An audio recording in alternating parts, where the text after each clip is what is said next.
അങ്ങനെ സ്കൂളൊക്കെ തുറക്കാറായല്ലേ. പെൻസിലൊക്കെ കൊണ്ടു കളയുന്ന കുഞ്ഞുമക്കളൊക്കെ എല്ലാവരുടെയും വീട്ടിലുണ്ടായിരിക്കും അല്ലേ. ഇത് അതിനുള്ള ചെറിയ സൊല്യൂഷനാണ് കേട്ടോ. സ്ഥിരമായിട്ട് പെൻസിലൊക്കെ കൊണ്ടു കളയുന്ന കുട്ടികൾക്കാണെന്നുണ്ടെങ്കിൽ ഇത് നമ്മൾ കസ്റ്റമൈസ് ചെയ്തെടുത്തതാണ്. പേരെഴുതിയിട്ടുള്ള പെൻസിലാണ്. ഇതിപ്പോൾ ചേച്ചിയുടെ കുട്ടികൾക്ക് വേണ്ടിയിട്ട് വാങ്ങിച്ചതാണ്.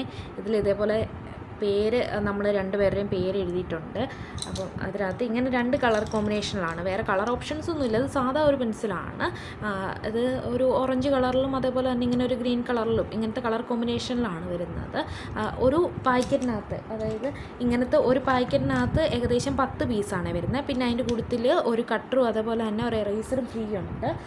ഇങ്ങനെയാണ് എറേസറും കട്ടറും വരുന്നത്. ഇത് അത്യാവശ്യം നല്ല ക്വാളിറ്റി ഉള്ളത് തന്നെയാണ്. പിന്നെ നമുക്ക് പെൻസിൽ വരുന്ന ഇങ്ങനെയാണ്. അത്യാവശ്യം നല്ലതാണ്. നമ്മളിത് ഒന്ന് കട്ട് ചെയ്ത് നോക്കിയിട്ടുണ്ടായിരുന്നു. അതിപ്പോൾ ഇന്ന് നമുക്ക് ജസ്റ്റ് കിട്ടിയിട്ടുള്ളേ. അപ്പോൾ സ്ഥിരമായിട്ട് സ്കൂളിൽ പോകുന്ന കുട്ടികളൊക്കെ ഫേസ് ചെയ്യുന്നൊരു കാര്യമാണല്ലോ ഇത്. സ്കൂളിൽ കൊണ്ട് എവിടെയെങ്കിലും മറന്നു നിൽക്കുക.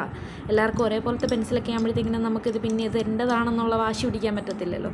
ഇത് അത്യാവശ്യം ഒരു റയർ പീസാണ്. നമുക്ക് കളർ വെച്ച് ഐഡൻറ്റിഫൈ ചെയ്യാൻ പറ്റും. അല്ലെങ്കിൽ നമുക്ക് എന്നെ പോലെ പേര് വെച്ചിട്ടൊക്കെ ആണെങ്കിലും കണ്ടുപിടിക്കാനായിട്ട് പറ്റും. നമ്മളിതേപോലത്തെ 2 സെറ്റ് മേടിച്ചിട്ടുണ്ടായിരുന്നു. ഒന്ന് ചേച്ചിയുടെ മോൾക്കും ഒന്ന് മോനും വേണ്ടിയിട്ടാണ്. അപ്പോൾ അഭിനവ്, അലങ്കൃത അങ്ങനെ 2 പേരും നമ്മൾ കസ്റ്റമൈസ് ചെയ്തിട്ടുണ്ട്.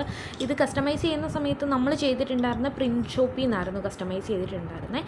ഇതിലിങ്ങനെ ലിമിറ്റൊന്നുമില്ല കേട്ടോ. നമുക്ക് ഇത്രേ പാടുള്ളൂ എന്നൊന്നുമില്ല. നമുക്ക് ഇത്ര ലെങ്തിൽ എങ്ങനെ വേണമെങ്കിലും പേര്, ഫുൾ നെയിം വേണമെങ്കിലും ഏത് നെയിമാണോ അങ്ങനെ ഫുള്ള് കസ്റ്റമൈസ് ചെയ്തെടുക്കാൻ പറ്റും. പിന്നെ ഈ ഒരു പോർഷനിൽ കൊടുക്കുകയാണെന്നുണ്ടെങ്കിൽ ഇത് പെട്ടെന്ന് ട്രിം ചെയ്തിട്ട് ഇവിടം വരെ എത്തൂല. അപ്പോൾ വലിയ പേരൊക്കെയാണെങ്കിൽ ഇവിടുന്നേ അത് മാഞ്ഞു തുടങ്ങും. അപ്പോൾ ഈ എൻഡിൽ വരുന്ന ഷോർട്ടാക്കിയിട്ട് പേര് കൊടുക്കുകയാണെന്നുണ്ടെങ്കിൽ അത് ലാസ്റ്റ് വരെ ട്രിം ചെയ്ത് വരുന്ന വരെ നമുക്ക് ആ പേര് വിസിബിൾ ആയിരിക്കും. അപ്പോൾ നിങ്ങൾക്ക് ഇതിൻ്റെ വെബ്സൈറ്റിൻ്റെ ലിങ്ക് വേണമെന്നുണ്ടെങ്കിൽ കമൻറ്റ് ചെയ്താൽ മതി.